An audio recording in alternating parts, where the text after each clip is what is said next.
lagi ibadah, udahlah gue udah roaming nih kayaknya udah gak ngerti nih lagi ngomongin apa sih, tidur jadinya. Dengan perlahan-lahan, dengan respon aktif, tapi ya dengan bantuan komunitas kita juga gitu. Betul. Di zaman Roh Kudus, kalau lu nggak jaga, kalau lu nggak memperbaharui budi lu, Roma 12 ayat 2, kalau misalnya kita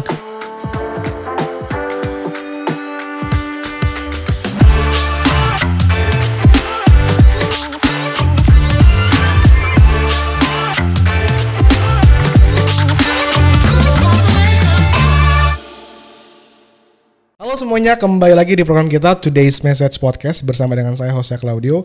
Dan dalam episode kali ini kita akan ngobrol seru dengan narasumber kita yang udah ada di studio pada hari ini. Langsung aja kita sambut Andrew Kasuma. Hai Andrew. Halo. Wow, apa kabar Andrew?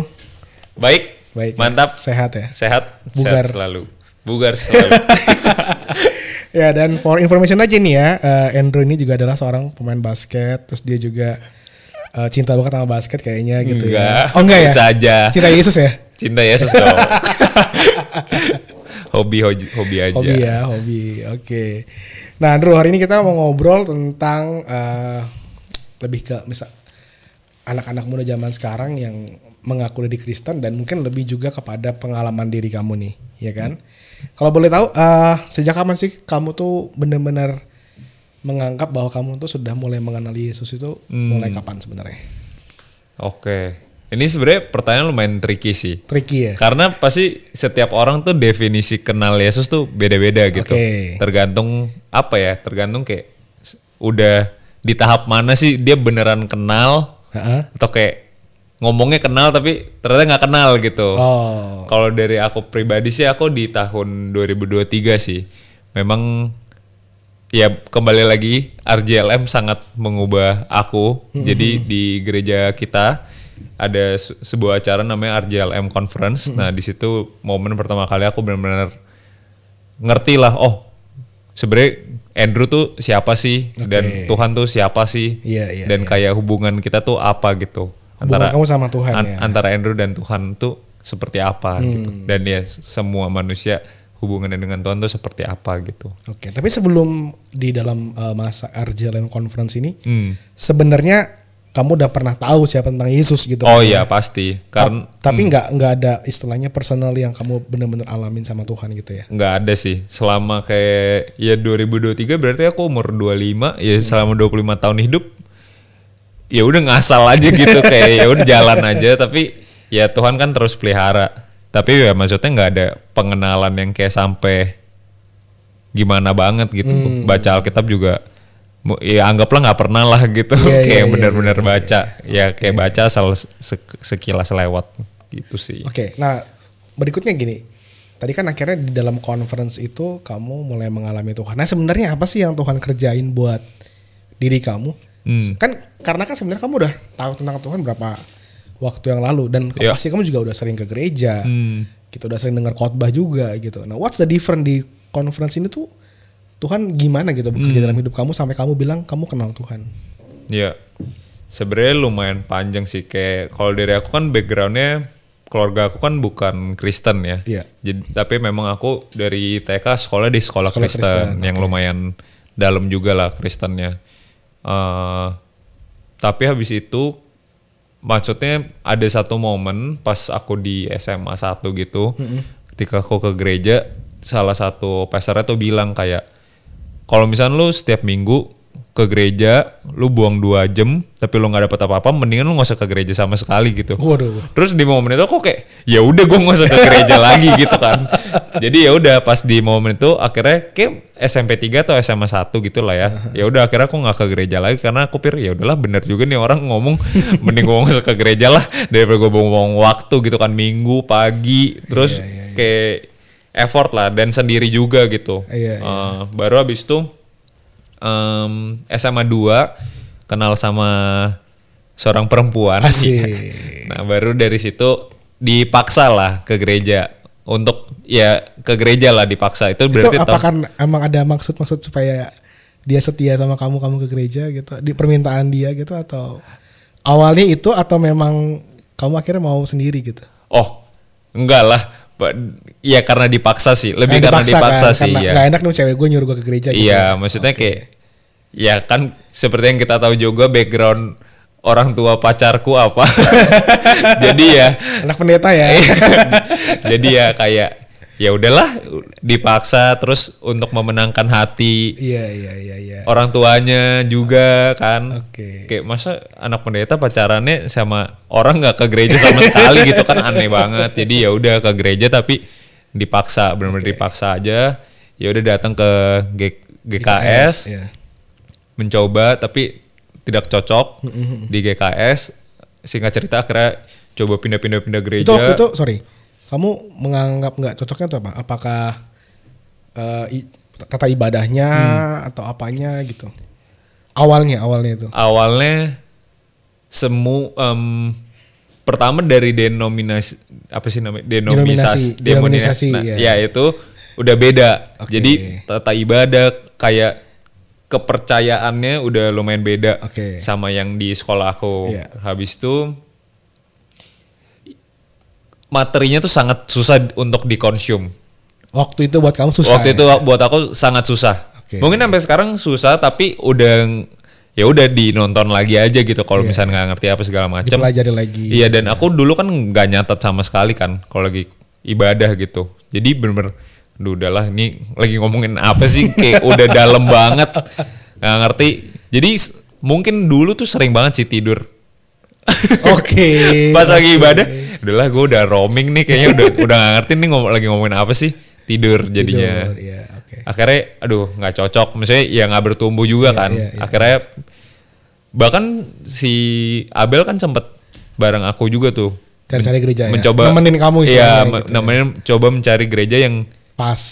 yang cocok gitu. Oke. Nah akhirnya ada ketemu satu emang dekat rumah juga dan lumayan bertumbuh lah di sana. Sampai akhirnya nah tapi di momen itu pun aku juga merasa aku belum kenal Tuhan gitu. Dari yang 2014 udah ke gereja sampai akhirnya ketemu gereja yang cocok, baru sekitar 2020 aku punya kerinduan untuk kayaknya gue pengen nih melayanin Tuhan gitu. Nah di sana mau melayani Tuhan, tapi memang salah satu requirements-nya adalah kita harus udah tergabung dalam Komsel.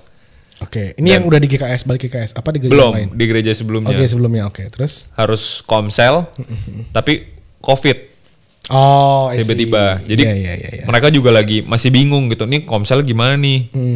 Dari yang tadi offline di gerejanya pindah ke online, tapi mereka masih bingung gitu loh. Oke. Nah jadi akhirnya kayak agak gak keurus karena mereka juga masih nggak tahu harus gimana. Jadi aku nggak di kontak. Nah terus akhirnya at that time si Abel udah balik ke GKS. Ya udah akhirnya aku Ikut. coba kembali ke GKS lagi. Oke. Nah baru akhirnya udah karena di sana udah mungkin mulai ada dasar-dasar pengertiannya kali ya. Iya. Udah mulai ya maksudnya pemikirannya udah mulai diperbaharui, udah Iya. mulai ditambahkan udah mulai oke nih. Walaupun di sini khotbahnya pun aku belum 100% sepenuhnya ngerti gitu. Tapi pas itu lebih ke arah diajarinnya ya udah mungkin kita nggak harus ngerti 100% khotbahnya ngomongin tentang apa, tapi diambil aja kayak nugget-nuggetnya untuk ya nugget-nugget kecil itulah yang kamu ambil gitu. Ya udah poin ini yang kamu dapat ya udah nggak apa-apa, nggak usah harus ngerti 100% nggak apa-apa. Ya proses lah. Iya.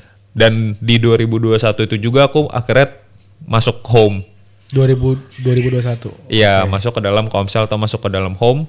Dan ya itu benar-benar ya proses bertumbuhnya memang di home itu juga sih. Memang proses pemuritannya terjadi di home. Oke. Nah ya udah di situ baru kayak ya sekali-sekali ada saat teduh apa segala macem. Tapi ya titik kenal Tuhannya di 2023. Tapi ya dari aku bisa bilang 2021 sampai 2023 itulah proses dimana aku benar-benar bertumbuh lah dan kayak mau coba mengenal Tuhan gitu. Iya. Ya, begitu sih. Jadi cukup panjang ada perjalanannya ya. Iya, panjang sih. dari apa namanya nggak pernah gereja, terus kayak diajak pacar, terus sempat nggak cocok, terus muter-muter sampai akhirnya balik lagi. Iya, gitu kan ya. benar. Nah tapi intinya kan tadi kan kamu bilang kan kamu sempat ngerasa nggak pas lah apa semua segala macam. Akhirnya yang bikin kamu rasa itu oke lah gue mau gitu. Itu gimana tuh? Maksudnya emang karena ya udah karena emang kamu haus ngalamin Tuhan, karena ngalamin Tuhan juga, atau gimana gitu? Sampai kamu kan sebelumnya kamu bilang berat lah apa semua segala macam. Ya, apa ya yang bikin kayak bener-bener akhirnya merasa cocok dan kayak mau tuh mungkin ya balik lagi karena proses pemuritan yang terjadi itu karena sih. pemuritan ya. Karena pemuritan itu dan sih. Dan komunitas ngaruh nggak? Dan ya sangat ngaruh sih. Dulu kayak kalau misalnya aku lihat kayak teman-teman yang di home gitu ya, kayak misal ya ada beberapa teman-teman, aku lihatnya kayak aneh banget. kayak ini orang jujur aneh banget. Karena menurut aku kayak berteman di gereja tuh sangat aneh. Maksudnya kayak aneh gimana sih menurut anehnya tuh kayak maksudnya nih orang-orang maksudnya kayak apa ya, kayak ini orang tuh temenan beneran atau enggak sih? Oh oke. Iya kan, kayak ini orang tuh temenannya cuman karena setiap hari Minggu ketemu di gereja, hari Rabu ketemu di komsel, atau kayak temenannya beneran genuine. Oke. Kayak beda kan temenannya yang berteman di gereja sama berteman di luar gereja tuh. Pada saat itu aku mikirnya beda banget. Oke. Tapi ternyata sama aja sih. Kayak ya sama aja, tapi kitanya yang harus berubah dulu gitu, betul, kasarnya ya. Betul. Baru bisa ternyata begini toh gitu. Ya kalau aku sih mungkin karena proses pemuritan itu jadi banyak pemikiran yang dirubahkan. Baru akhirnya aku oke. Bisa nangkep nih, bisa ngerti nih, bisa apa ya, pengen tergabung juga gitu di dalam GKS ini. Dan ya puji Tuhan dapat kesempatan untuk melayani juga di 2023 itu. Oke. Nah, aku sedikit mundur dikit nih. Boleh cerita nggak sebelum kamu, kan sekarang nih kelihatannya kamu kan ini banget ya. Nih guys, saya bayangin Andrew tuh sekarang tuh cinta banget sama rumah Tuhan gitu kan. Kayak dia doa pagi jam 6 udah di gereja. Waduh, gitu kan. Kalau bangun ya. Kalau bangun ya. Oke, tapi boleh cerita nggak sih sebelum kamu akhirnya seperti sekarang sudah kenal Tuhan, mulai mengenal Tuhan gitu lah ya, walaupun mungkin dalam proses terus kan ya. Dulu gimana sih, maksudnya secara umum kehidupan kamu tuh, kamu ngerasa ada yang beda nggak dulu sama sekarang? Bukan cuma soal spiritual ya, tapi kehidupan kamu secara seutuhnya gitu loh. Sebelum dan sesudah kamu kenal Tuhan. Beda banget sih. Beda banget ya. Kayak gampangnya ya dulu tuh hidup dalam kedagingan aja kan. Kayak gak peduli gitu. Iya. Kayak udah yang penting gue seneng happy, yang penting gue seneng, yang penting gue nikmatin apa yang kayak ada gitu. Iya. Ya sekarang berketerbalikan lah. Kayak ya udah nggak sebisa mungkin nggak mau hidup dalam daging, tapi pasti ya masih proses terus lah. Kayak ya semoga bisa kayak bener-bener full udah lepas gitu dari semua keterikatan gitu. Ya sekarang ya sebisa mungkin hidup dipimpin oleh Roh gitu. Jadi bener-bener to the smallest things ya beda banget gitu. Kayak pasti kalau kita ada dulu kalau misalnya Abel bilang kayak ya udah bawa dalam doa aja, kayak coba doainnya. Aneh ya? Itu aneh banget sih. Menurut aku tuh aneh banget. Kayak proses berdoa aja itu udah aneh sih menurut aku. Kayak kau dulu tuh berasa kayak ngomong sendiri gak kalau doa? Iya, kayak ngomong sendiri. Terus kayak ngomongnya pasti dalam hati. Dalam hatinya tuh kayak ini gue lagi ngapain sih? Kayak aneh banget sih pokoknya. Tapi kayak sekarang ngerti gitu loh, kayak ya udah bawa dalam doa tuh bawa di dalam doa beneran, kayak beneran tanya Tuhan. Dan kamu sekarang feel nggak waktu kamu doa tuh kan dulu kamu bilang kayak rasa ngomong sendiri. Iya. Sekarang kamu feel nggak ada person yang kamu lagi ajak ngomong? Iya, itu beda banget sih. Maksudnya kayak ya bener-bener beda banget lah. Dan emang harus dialamin sih. Betul. Nggak bisa dinalar lah ini, nggak bisa dijelaskan karena kan ya kita tubuh, jiwa dan roh, dan kita lagi bergerak dalam roh gitu kan di sini, bukan bergerak dalam jiwa atau bergerak dalam tubuh. Ya maksudnya tubuh dan jiwa juga, tapi ya much deeper than that, ya kita bergerak dalam roh gitu. Iya, betul. Dan ya ketika kita bergerak dalam roh itulah, yaitu ya roh itu nggak bisa dinalarin gitu tuh sama extent ya, emang harus dialami beneran gitu. Itu betul. Sih yang perbedaan utamanya. Tapi kalau misalnya di kehidupan aku secara keseluruhan ya balik lagi di hal-hal kecil itu, dan ya maksudnya secara aktif gitu ya, ingin menjauhi kedagingan itu. Termasuk kayak misalnya males bangun buat doa gitu. Ya, atau kayak saat teduh. Ya maksudnya ya selain mengalami ya kita juga harus ada respon aktifnya juga kan. Iya. Ya oke, gue pengen ke rumah Tuhan nih, gue pengen doa pagi, gue pengen bangun, gue pengen saat teduh. Bener-bener spend, maksudnya dari 24 jam ya kita patokin gitu. Oh waktu ini buat saat teduh, buat belajar lebih dalam tentang Alkitab gitu misalkan. Atau ya udah kita jauhin keterikatan kita. Misalnya dulu aku suka minum-minum, suka clubbing.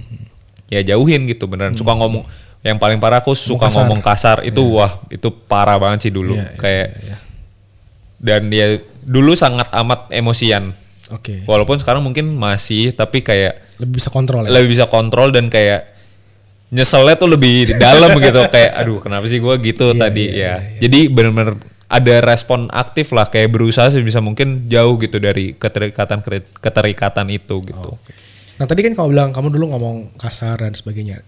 Boleh ini nggak? Maksudnya tuh karena ada beberapa anak-anak muda gitu ya zaman sekarang yang suka mikir gitu, gimana sih gue udah kayak udah loncat gitu loh.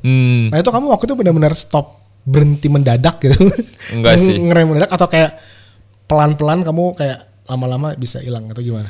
Aku perlahan-lahan banget sih. Bahkan maksudnya sampai sekarang pun pasti masih ada ngomong kasar, suka keceplosan. Ya? Terutama kalau di komunitas yang ngomong kasar juga. Okay. Jadi kayak mungkin ya dengan perlahan-lahan, dengan respon aktif, tapi ya dengan bantuan komunitas kita juga gitu. Betul.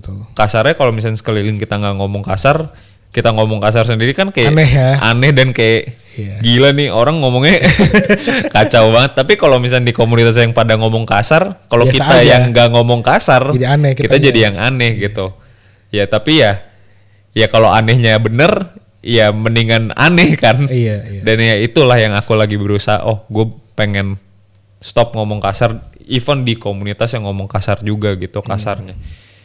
Kalau misalnya tadi soal clubbing apa gitu, setelah kamu ngalamin Tuhan tuh pernah gak sih kayak ada pemikiran atau kayak rasa, aduh pengen apa ya, kayak dipanggil-panggil lagi gitu dengan itu pernah gak?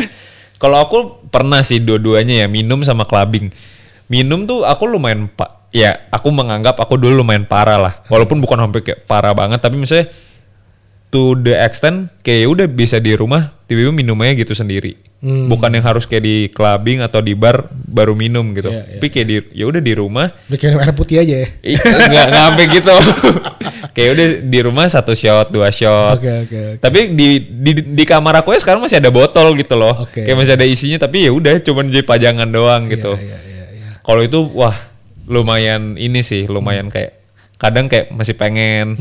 Tapi ya udah ya udahlah nggak usah lagi, daripada lu udah tahu lu dulu pernah terikat di sini, masa lu mau coba lagi gitu kasarnya, daripada nanti jatuh lagi, kayak minum lagi, mending nggak usah. Kalau clubbing tuh aku lebih gampang sih nahannya. Pernah ajak sama teman-teman nggak setelah kamu? Sering lah. Sering ya. Sering. Nah, itu gimana nolaknya tuh biasanya? Oh kalau mereka udah tahu lah, maksudnya kayak ya udah kalau Andrew nolak tuh udah biasa gitu kasarnya. Ya paling sering bercandanya kayak gini, kayak misalnya ada temen yang lagi, misalnya dia Koko nih, Koko diajak clubbing, terus Koko emang lagi nggak mau diajak clubbing gitu kan, nanti Koko ngomong gini, ya udah deh kalau Andrew ikut, gue ikut, karena dia udah tahu aku udah pasti nggak ikut gitu. Jadi kayak ya udahlah, mereka tuh udah tahu kalau Andrew tuh emang nggak gituan lagi ya. Iya, maksudnya udah nggak gituan lagi, dan dulu pun juga bukan sampai yang kayak mereka dulu parah banget kayak seminggu bisa 2 kali. Itu kan kayak capek banget kan. Dari dompetnya juga habis. Itu ya parah sih. Jadi kayak ya mereka udah tahu lah. Jadi kalaupun aku nolak tuh mereka udah bukan kayak ayolah Drew sekali-sekali, ini temen udah mau balik Singapura, ada yang lagi ulang tahun segala macam. Tuh udah nggak pengaruh gitu, kayak ya udah lu kalau mau perayaan makan di restoran gitu juga bisa kan. Iya.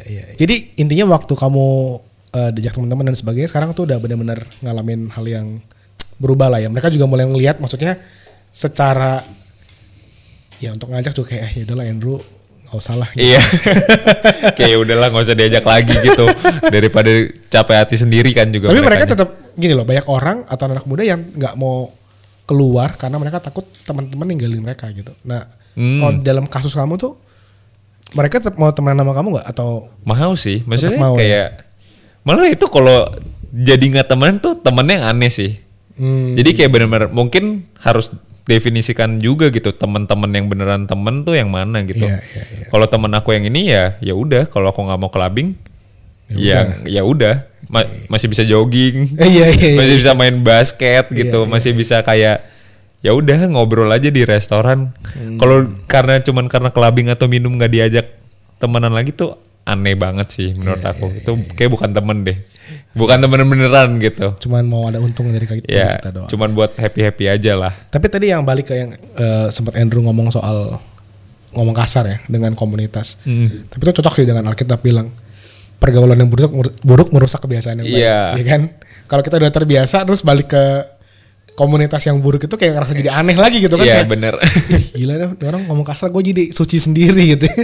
Jadi bisa kayak apa ya, ke-trigger gitu. Betul, sangat. Oke, nah berikutnya nih Indro. Setelah kamu ngalamin semua nih, sekarang ini kira-kira apa sih yang kamu udah mulai atau apa yang mulai sudah kamu lakukan dalam hidup kamu untuk keep it up gitu, untuk membangun terus karena kan hidup kita ini penuh dengan apa ya, tantangan dan cobaan ya. Kalau kita nggak hati-hati tuh kadang ya iblis bisa manggil balik lah. Untuk kita kembali kepada hidup kita yang lama gitu kan. Nah kalau kamu sendiri tuh gimana gitu untuk kamu menjaga diri kamu untuk tidak terkontaminasi lagi dan tetap bisa di dalam jalan Tuhan tuh? Boleh cerita nggak sedikit tentang apa yang kamu lakukan secara kerohanian? Kalau aku sih pasti pertama tuh mungkin karena aku orangnya lumayan logis ya. Jadi banyak kayak hal-hal yang aku lakukan ketika dari sisi pemikirannya tuh udah dirubah gitu. Kayak sekarang gue mau melakukan let's say membangun kerohanian gue. Alasannya apa gitu?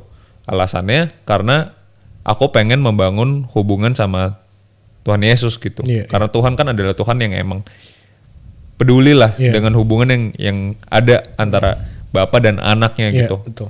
Nah, gimana cara membangun hubungan dengan Tuhan? Ya, balik lagi itu dengan respon aktif kita setiap hari saat teduh itu udah pasti banget lah. Saat teduh ya. Saat teduh, baca Alkitab, doa kayak gitu-gitu udah pasti gitu. Mungkin selain itu karena tadi background aku dari keluarga yang non Kristen ya, sekarang aku lebih banyak spend waktu untuk kayak ngulik lagi sih tentang Alkitab gitu. Karena dari dulu kayak kalau ditanya tentang tokoh-tokoh Alkitab aku nggak bakal tahu gitu. Karena aku nggak pernah sekolah minggu, nggak pernah kayak punya pengenalan akan Alkitab yang dalam lah. Jadi ya udah kayak sekarang selain di luar saat teduh ya belajar juga tentang Alkitab itu sendiri gitu. Kayak even kayak Alkitab tuh siapa sih yang nulis? Kayak kenapa menggali kayak Alkitab Perjanjian Lama tuh dulu kayak gimana sih bentuknya? Kenapa kitabnya itu? Nah kayak itulah kayak belajar menggali, mengerti apa sih asal usulnya di balik ini semua yang bisa membantu kita mengenal Tuhan kita gitu. Habis itu sebenarnya ya itu sih yang kayak benar-benar paling berbedanya dengan punya waktu untuk saat teduh, terus ngulik tentang Alkitab, dan juga mungkin terakhir dari aku juga latihan nulis juga sih. Kayak latihan menulis, latihan kayak nulis tuh maksudnya sharing renungan-renungan kamu gitu ya, hasil-hasil perenungan kamu gitu ya. Di catatan aku sendiri maupun yang kayak aku share di Instagram, IG gitu. Nah itu ya aku latihan nulis juga lah kayak apa sih yang ada di otak gue yang gue bisa bagikan ke orang, atau aku mau simpen untuk kayak jadi ya future reference juga gitu, catatan di masa depan juga untuk kayak aku gue di tanggal segini gue pernah merasa ini dan gue merenungkan ini loh, dan ini yang gue dapat gitu. Jadi aku bisa kayak balik lagi lah. Jadi itu sih lebih ke arah ya sangat logis kan ininya langkah-langkahnya gitu. Jadi tapi ya paling nggak itu kan memang udah bisa sangat mendukung bagaimana pertumbuhan kita. Istilahnya gini, banyak orang Kristen yang merasa gue pengen kenal Tuhan lebih lagi, tapi ya menurut aku sisi logisnya juga penting. Gimana lu mau capai itu gitu kan? Nggak cuma sekedar menjadi sebuah niat doang, atau cuman karena gue dijamah Roh Kudus terus gue ngalamin sesuatu, terus ya udah that's it, selesai gitu. Kayak kasarnya dijamah Roh Kudus, kalau lu nggak jaga, kalau lu nggak memperbaharui budi lu, Roma 12 ayat 2, kalau misalnya kita nggak memperbaharui akal budi kita Iya. Ya udah kayak masa lu mau tunggu dibakar lagi gitu kasar kayak mau sampai kapan Itu sama ngulangin cycle yang sama. Anak muda kan suka gitu kan. Ikut retret wah gitu, Iya. KKR gitu ya, terus pulang nggak lama jatuh lagi, ntar Iya. tahun depan KKR gitu, jadi kayak puter-puter gitu Bener. terus gitu ya. Jadi kayak jangan sampai kayak apa ya cycle per tahun Iya, atau per retret atau per KKR ya. Ya Tuhan maunya kita ngobrolnya tuh tiap hari gitu. Iya, betul. Kayak dalam setiap hari, dalam setiap waktu ya kita bisa secara intensional kenal sama Tuhan kita gitu. Iya. Makanya kalau bisa menurut aku, kalau kayak sekarang nih kita ikut retret KKR, sekarang jadi peserta ngalamin. Mungkin tahun depan udah target jadi leader paling enggak ya kan, Iya. jadi mentor, jadi fasilitator. Iya, Jadi benar. ada peningkatan. Kalau nggak Betul. tiap tahun tuh Jadi ya maksudnya nggak bertumbuh doang juga iya, kan. ada berbuah. Ada berbuah juga buat orang lain gitu. Iya, Kayak ya jangan fokus ke diri sendiri terus lah Iya, gitu iya, ya. Dan berikutnya nih, Bro. Seberapa penting gereja lokal buat kamu? Wah, Sekarang setelah kamu ngalamin. iya itu sangat penting sih. Sangat penting. Kayak mungkin yang kayak senior pastor kita bilang juga dan dengan aku melihat ya maksudnya setiap manusia ya adalah makhluk yang subjektif lah Iya. to some extent. Jadi ya ketika kita memilih untuk tertanam di sebuah gereja lokal ya nggak bisa bohong. Maksudnya kita juga pasti kayak cocok-cocokan sama si senior pastor kita gitu. Iya. Kayak visi apa sih yang dia mau bawa di gereja ini? Apa sih yang dia dapat dari Tuhan yang dia mau turunkan gitu ke jemaatnya. Jadi ya sangat penting untuk kita tertanam di gereja lokal yang kita anggap kita udah sevisi nih. Kita mau jalan bareng. Kita mau jalan bareng gitu. Oke, ya. Dan yang kedua, ibadah hari Minggu tuh nggak cukup gitu kasarnya. Butuh kita setiap hari, Yeah, that's right. itu yang paling penting. Tapi satu step sebelum itu, sebelum kita benar-benar ngerti kenapa sih gue harus saat teduh, kita harus masuk ke komsel gitu, masuk ke home. Ada komunitas yang mendukung kita untuk bertumbuh juga. Bener. Gitu ya. Dan kasarnya kalau ibadah itu adalah kayak satu arah gitu kan. Iya, Ya udah dari pastor ngomong ke jemaat gitu. Tapi kalau proses pemuritan, proses dua arah, apa yang misalnya let's say aku nggak ngerti nih hari Minggu ngomongin apa sih, atau aku Oke. punya pertanyaan-pertanyaan tentang Iya. hal-hal yang duniawi, ya itu baru bisa ditanyakan kasarnya di Komsel. home, di komsel gitu. Paling nggak ada dua arah untuk kita Paling bisa. nggak benar. Nggak cuma sekedar denger gitu Nggak ya. cuman sekadar dengar dan kayak mikir sendiri, Iya. tapi kita bisa kayak nanya, Betul. mengklarifikasi, Betul. kayak benar-benar belajar lah. Ya. Ibaratnya kalau di kelas kuliah gitu, itu kan sebenarnya satu arah dari dosen, kita bisa nanya kan. Iya. Tapi kalau ibadah kan nggak bisa, masa kita tiba-tiba nanya gitu. Oh ternyata nanya Iya, gitu itu ya. kan nggak bisa gitu. Walaupun at the end of the day akhirnya di kuliahan juga banyak yang jadi satu arah. Iya, Dia nggak ngerti, dia juga nggak nanya. Iya. Tapi sebenarnya kan bisa langsung nanya dan itu terjadi di Komsel. komsel, di home. Oke. Nah sebagai yang terakhir nih Bro, Hmm. boleh nggak kasih sedikit message buat yang nonton nih, khususnya buat anak muda seusia kamu juga gitu kan ya. Gimana sih sebenarnya kita nih sebagai orang-orang yang ada di Last Movement. Cie, ini karena dia bikin Instagram selalu kan we are the last movement gitu kan. Nah, menurut kamu gimana kita sebagai anak-anak muda di usia ya generasi-generasi yang ada sekarang ini tuh untuk bisa siap di masa terakhir ini, di Last Movement ini? Kalau aku sih sebenarnya simpelnya cuman dua sih. Yang pertama tuh bener-bener ngerti kayak gimana kita bisa mempersembahkan diri kita tuh sebagai persembahan yang hidup. Tapi bukan cuman memberikan diri kita sebagai persembahan yang hidup, Ya. tapi juga targeted gitu, melakukan kehendak Tuhan dalam kehidupan yang kita tuh apa gitu. Jadi maksudnya memberikan persembahan, memberikan diri kita sebagai persembahan yang itu hidup itu adalah ya udah kita all out gitu buat Yeah, Tuhan. yeah. Dan all out buat Tuhan tuh sangat banyak caranya gitu kan. Dan yang paling gampang ya kita sebagai seorang Kristen atau sebagai seorang anak muda ya kita harus bersaksi gitu. Yeah. Jadi di sini tuh yang aku pengen ngomong mungkin lebih ke arah anak muda yang mungkin lu udah Kristen, lu udah ke gereja bertahun-tahun, tapi apa gitu kayak nggak ada buahnya dari kehidupan kekristenannya gitu. Ya itu udah nggak bisa gitu loh. Yeah. Kayak iblis tuh udah di mana-mana gitu. Yeah. Dan iblis lewat sosial media tuh udah sangat Oke, betul banget. gampang banget Yeah. gerakinnya. Kalau misalnya iblis udah segila itu, kalau kita cuman diem-diem doang di rumah Tuhan nggak ada buahnya ya mau sampai kapan gitu. Ya ya mau sampai kapan akhirnya semua orang jadi Kristen gitu kasarnya. That's right. Jadi kayak ya maksudnya ini bukan berarti kok lu fanatik banget sih Drew Kristen gitu, enggak. Aku fanatik gue pengen semua orang akhirnya ngerti identitas dia sebagai hamba Tuhan dan anaknya Tuhan tuh kayak gimana, dan percaya gitu sama bahwa Tuhan tuh adalah satu-satunya jalan. Ya oke lah lu gak usah sebut diri lu Kristen gak apa-apa gitu, tapi lu percaya sama Tuhan gitu. Lu punya hubungan yang bisa dibangun sama Tuhan, dan ya itu balik lagi butuh orang-orang kayak kita yang kayak mau all out buat Tuhan, mau bersaksi buat Tuhan. Bersaksi itu nggak harus langsung nulis di Instagram atau kayak khotbah atau preach gitu loh. Kayak udah as simple as ya hidup kita kuduskan buat Tuhan gitu. Sebisa mungkin kita nggak mau hidup dalam kedagingan lagi. Betul. Itu juga udah bersaksi gitu, dan orang bisa lihat kan beda gitu.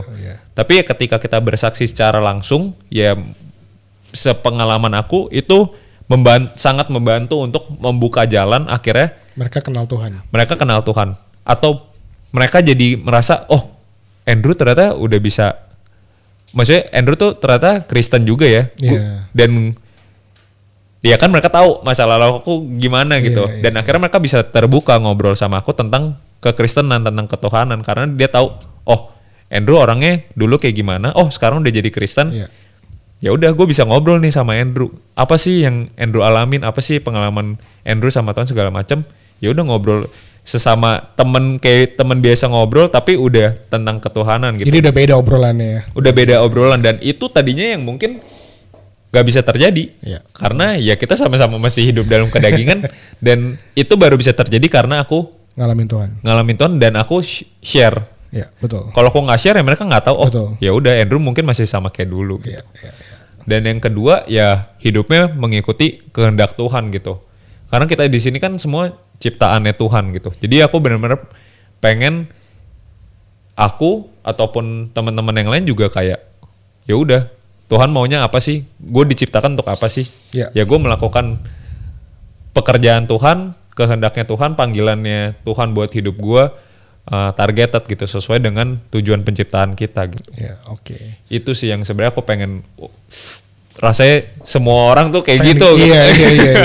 Pengennya gitu. Tapi setuju banget sih. Jadi intinya dari apa yang tadi Andrew bilang adalah kita juga harus mulai peka ya. Tuhan tuh mau ngapain, dan betapa pentingnya kalau kita mau dengar Tuhan itu bicara sama kita, ya kita harus ada waktu sama Tuhan. Kalau kita bilang, gue pengen tahu Tuhan mau ngapa, tapi kita nggak pernah doa, nggak pernah baca firman, nggak pernah ikut ibadah dan sebagainya, kayaknya ya cuma ngomong kosong gitu ya. Bisa, tapi kayak lama dan ya mungkin Tuhan bisa sentuh aja gitu. Tapi kalau kita ya sendiri udah disentuh Tuhan berkali-kali, kita nggak merespon juga sama aja bohong kan sebenarnya. Wow, thank you banget Andrew buat sharing ini luar biasa. Jadi buat kalian semua anak-anak muda, ayo sama-sama kita bangkit ya di masa-masa ini. Apalagi kita tahu bahwa this is the last movement atau adalah waktu yang terakhir di generasi ini istilahnya.